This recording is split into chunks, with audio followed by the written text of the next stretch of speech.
Hello everyone, welcome to Madhouse. Do you hear that sound?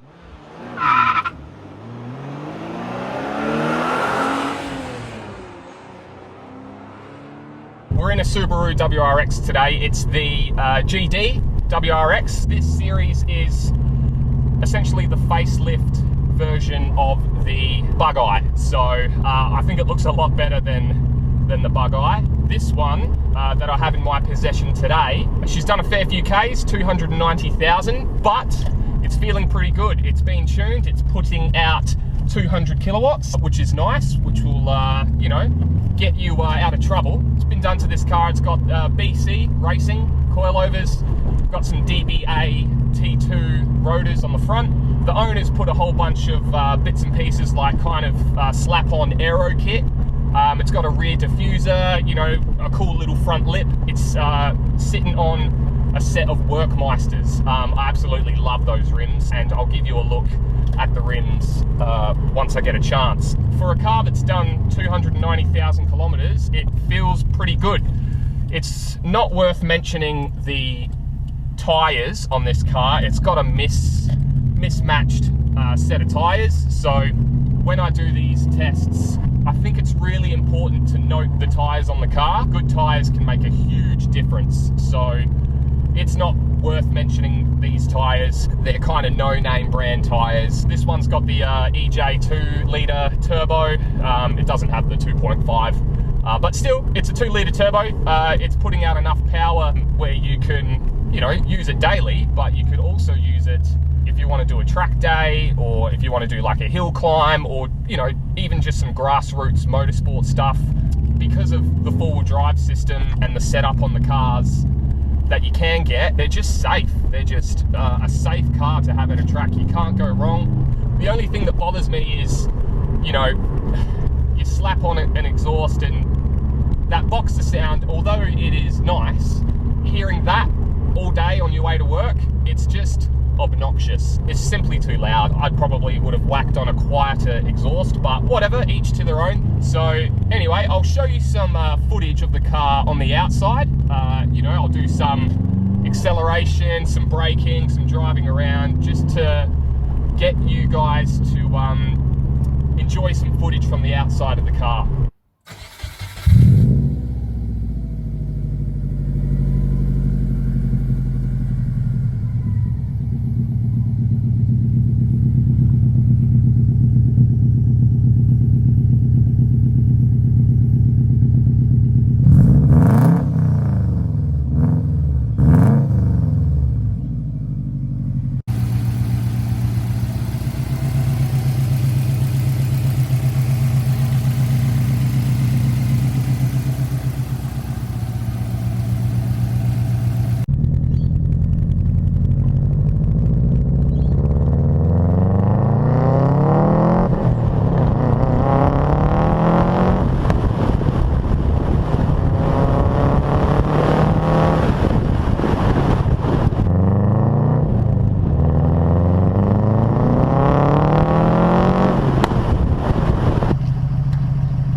Alright everyone, we're just going to do a walk around the car. As you can see, it's got these amazing Workmeisters. I just think they're awesome.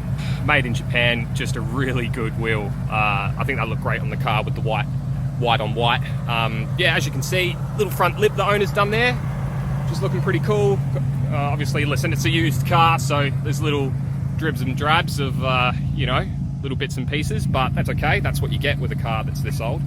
It's got the side skirts on it. It's looking pretty cool with kind of the black trim, and the exhaust sounds nice, NVIDIA, which is awesome. And it's got this cool little rear diffuser.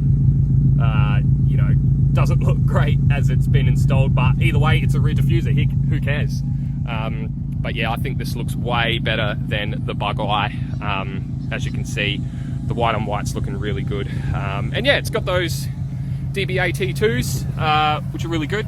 Provides it with some good stopping power, and obviously it's got that really nice Momo steering wheel. Nice touch there too. So I'll just continue to take it for a test drive.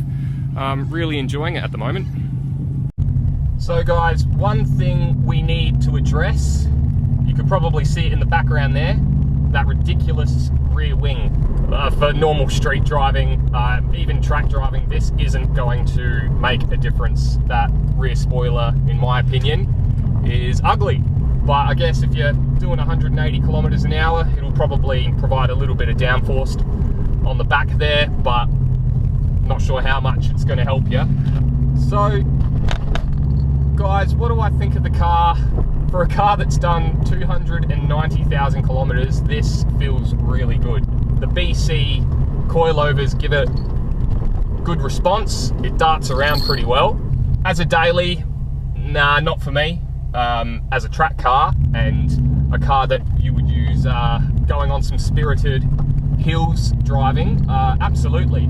This is probably one of the best cars out of the box, and they're so easy to modify. There's a huge, that's the thing about coilovers. When you hit a bump like that, it hurts. That's the thing about the WRXs, especially in Australia. You have a huge support network for them. A lot of people know how to tune them. There's so many parts available. They're pretty easy to maintain. Obviously, there is the question of being unreliable. Listen, the boxer engines are reliable. I've seen a few people at the track where, you know, they do the bottom end, and it does happen a lot, but these are on cars that have done 200,000 kilometers plus. Something has to give. Something's going to go eventually. I reckon if you're getting into racing, track days, hill climbs, you can buy a WRX and not even have to touch it. Just out of the box, it's going to be great to use. Yeah, you really can't go wrong with these when it comes to kind of a good driving car. The fact that it's a 5-speed manual, it's pushing out about 200 kilowatts, makes it a really fun car to drive, and a forgiving car. Taking it for a little bit of a spin before, it didn't feel like the car was on edge at all. It didn't feel nervous, and that's with a set of no-name brand tires on it. So I really like it. You know, I gotta refer back to the spoiler and the bonnet scoop. I just think it's overkill, and you know, when you're sitting on the inside of the car, I could almost feel everybody looking at me. I kind of feel like all eyes are on this car because of how it looks, you know, because of the crazy rear wing and the bonnet scoop and how loud it is. But that's what Subarus are. It's the distinctive noise of the boxer rumble. You know it's coming, and you know it's going to be loud. There's a reason why there's been so many versions of this car. It's because the platform is so good. You can't go wrong. So yeah, guys, thanks for giving the video a look. If I've missed anything or failed to mention anything about this particular Subaru, please let me know. I'm going to continue driving it and enjoy it for the day. Thanks for watching.